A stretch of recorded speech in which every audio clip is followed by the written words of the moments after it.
This is Stephen Brodsky from the band Caven. We are super stoked to tour Australia for the first time with the Ocean and LLRR. So, anyone who's planning on coming out to this thing, I'm stoked to see you. We're all stoked to see you. And yeah, just a few months away now. So, very exciting. Hey, it is, mate. Thanks for joining us today. Thank you. Thanks for having me. No worries. I think you should maybe check your calendar a bit though, mate, because it's not a couple of months away. It's only about less than 3 weeks. What? April. It just starts. Oh, not June. It's June. No, hang on. I've got my notes written down here wrong. I've got April, but it's June, isn't it? You scared me. The last thing you need is a heart attack on top of doing a marathon.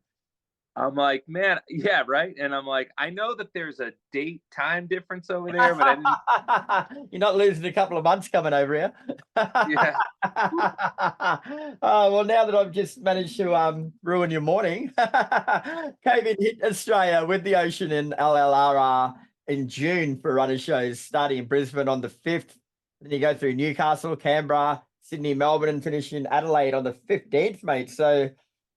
But what are you a late packer, mate? Are you going to leave it to the last minute and jam everything in, or you got everything ready to go pretty much now? We haven't even rehearsed as Caven started here, so yeah, there's no way in hell that I would also have my bag packed for that. But it was a busy year last year, and I have to say, I got pretty quick at doing a last minute pack. In fact, I kind of did one for this recent tour that I went on with my other band, Mutoid Man. So, look, as long as you remember your passport, everything else, even if you forget all your underwear, like I'll just have some new Aussie drawers to bring back home to the States. And as you mentioned, mate, it's going to be your first ever tour of this country. So I guess the big question is, why have you neglected us for so long? Oh, that is a great question. Well, it will be my second time over there. Another band that I play in called Old Man Gloom toured there with Converge about 10 years ago. But yeah, I do remember in my travels with Old Man Gloom and Converge, there are definitely some Caven fans like, when are you going to bring Caven over, man? We've been waiting. And I mean, that was 10 years ago. So, sometimes it's just especially with like international tours for bands at our level, to work out something where we're not like just breaking even or like eating it. It's just hard.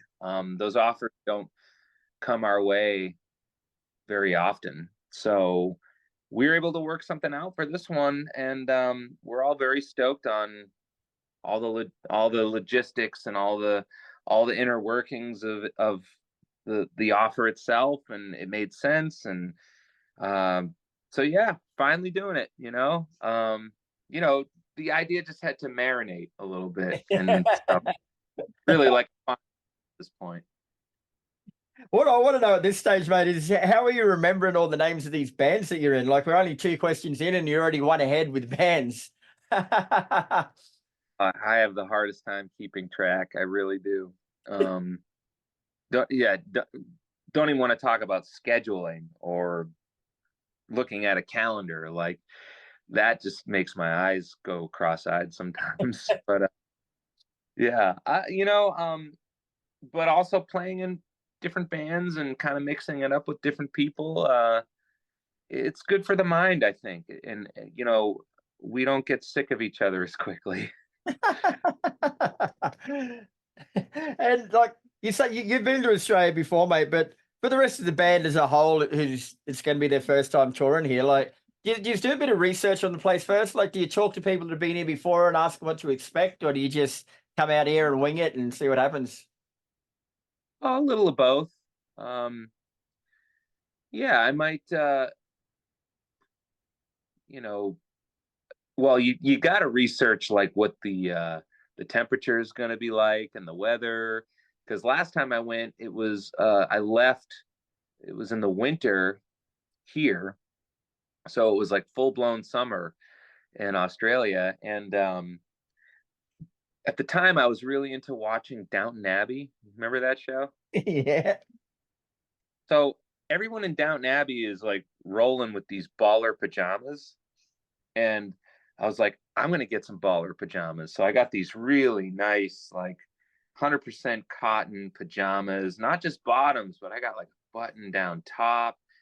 And I thought I was super cool with my new Downton Abbey pajamas, and I packed those. And I get to Australia, and it's like fucking, triple digit temperatures, and I've got my pajamas on. I'm determined to wear them because I brought them all the way across the pond.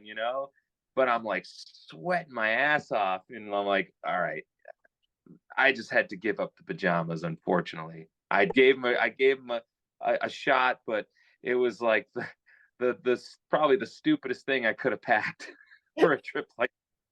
Hats off to you for even trying, mate. That's not a bad effort. Oh, and I got a lot of shit for my pajamas. It was the subject of ridicule for the whole tour. I'm just glad he gave everybody something to make fun of.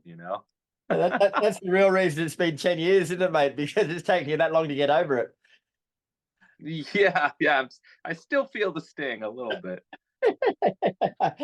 So I guess the big question then, there, bro, is what can fans expect from Cave In, mate, seeing they haven't seen you here before? Not pajamas. Not the cotton ones, anyway. No Downtown Abbeys. Oh no. That's a great question. I mean, I think you know, we try to do, unless it's like a special show, we try to do a pretty well-rounded set.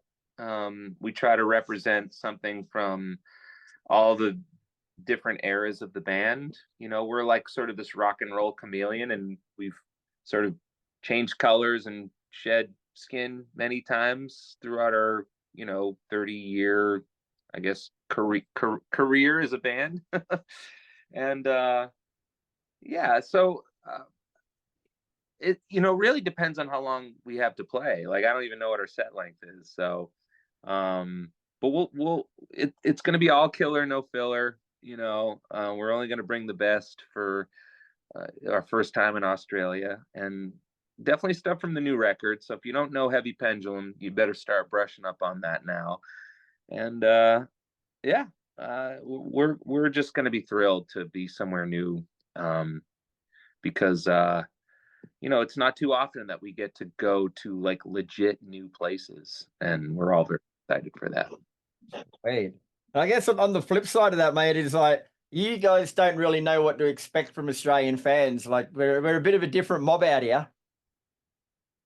Yeah, yes. I mean, I got a taste of it with Old Man Gloom 10 years ago, but with Caven, I have no idea, and that's pretty exciting too.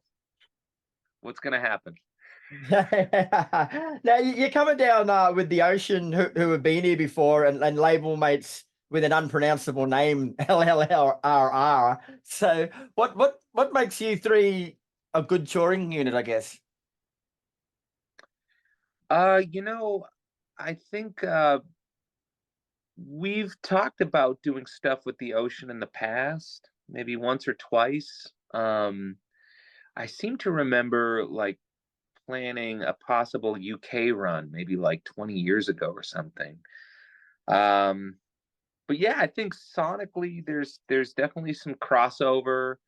There's probably crossover with our fans too. I might be getting this wrong, and I'll feel really stupid if I am, but I believe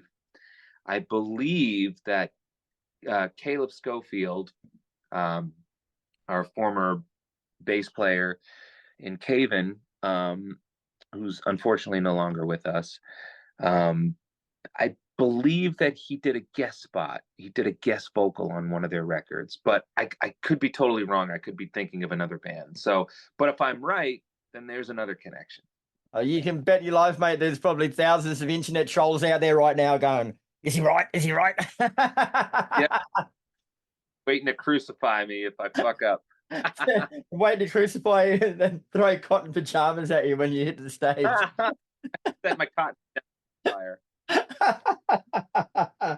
Now, talking about your latest album, which you mentioned came out before, like it came out in 2022, and the album was Heavy Pendulum. So that album, that you put that out after being on a bit of a hiatus for a while, and you mentioned Caleb, which is part of the reason why you came back. But that album combined elements of everything that you'd done before. So you've done a bit of metalcore, there's some psychedelic sort of rock type thing. Like, was that?